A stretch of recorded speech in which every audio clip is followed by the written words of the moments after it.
Ernst Georg Ravenstein was a German-English geographer cartographer. As a geographer he was less of a traveler than a researcher. His studies led mainly in the direction of cartography and the history of geography. Ravenstein was born in Frankfurt am Main, Germany, to a family of cartographers. He spent most of his adult life in England in a house at Lorn Road, Lambeth, but he died in Germany, his country of birth, on the 13th of March 1913. His work on geography. When he was 18 years old he became a pupil of Dr. August Heinrich Petermann. After moving to England, Ravenstein became a naturalized British subject and was in the service of the topographical department of the British War Office for 20 years, from 1855 to 1875. A long-serving member of the councils of the Royal Statistical and Royal Geographical Societies. He was also Professor of Geography at Bedford College in 1882 to 83.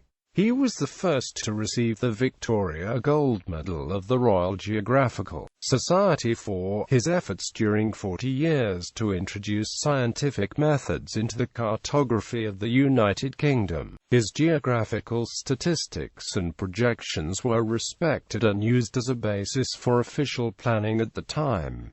Printed works. His systematic atlas put into practice many of his ideas as to methods of teaching cartography. The Phillips's World Atlas was published with Ravenstein's plates and statistics for several decades. His map of equatorial Africa was the most notable map of a large part of the continent on a large scale that had been made up to the time, and he immediately developed it as new discoveries were made in Central and Eastern Africa.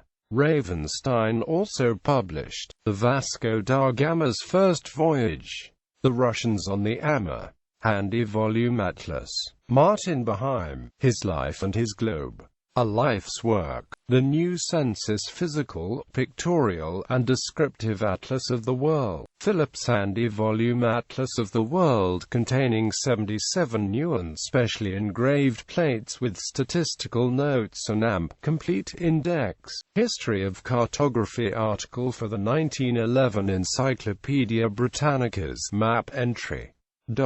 Estimation of world population. In the late 19th century, he estimates the current world population at the time. He also moderately estimates a possible maximum world population that can be sustained by Earth's resources in the year 2072. Commenting on Ravenstein's paper on overpopulation presented at the British Association, The Times stated that Ravenstein estimates the population of the world for the present year at 1,468,000,000 and, after making careful allowance for various unfavorable circumstances, he comes to the comforting conclusion that the human race may increase to the number of 5,994,000,000 without outrunning the supply of food. Based on an 8% increase of population per decade, the limit of expansion will be reached in 182 years. He had estimated the world's population for the present year to be 1,468,000,000.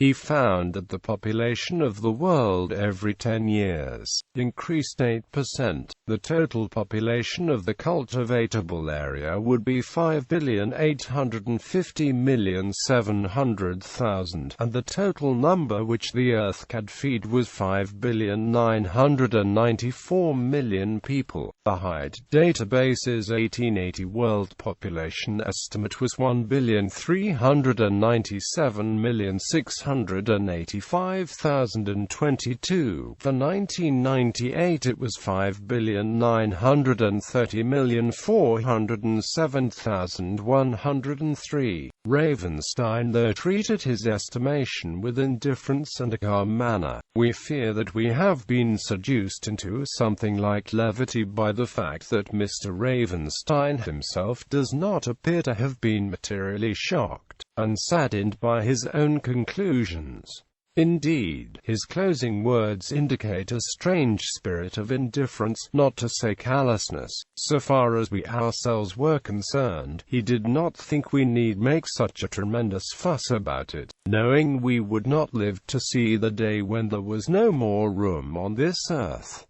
Theory of migration. He established a theory of human migration in the 1880s that still forms the basis for modern migration theory. It considered the implications of distance and different types of migrant, with women more likely than men to migrate within the country of the birth, but less likely than men to leave the country of the birth. The following was a standard list after Ravenstein's proposal in the 1880s. The theories are as follows. Every migration flow generates a return a counter-migration. The majority of migrants move a short distance. Migrants who move longer distances tend to choose big city destinations. Urban residents are often less migratory than inhabitants of rural areas. Families are less likely to make international moves than young adults.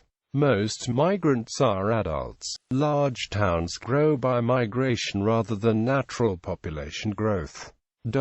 Migration stage by stage. Urban-rural difference. Migration and technology. Economic condition. His work on gymnastics. In 1861, Ravenstein established the German Gymnastics Society, a sporting association, in London. It promoted gymnastics and held annual athletic competitions at a purpose-built German gymnasium in St. Pancras, and at the Crystal Palace. By 1866, the society had 1,100 members, drawn from more than 30 nationalities, with 650 members being Britons, mostly tradesmen. With William Penny Brooks and John Hulley, he was a founder member of the National Olympian Association in 1866, which promoted an annual series of sporting events across the country, inspired by the Olympic Games of Much Wenlock. He published a handbook on gymnastics in 1867.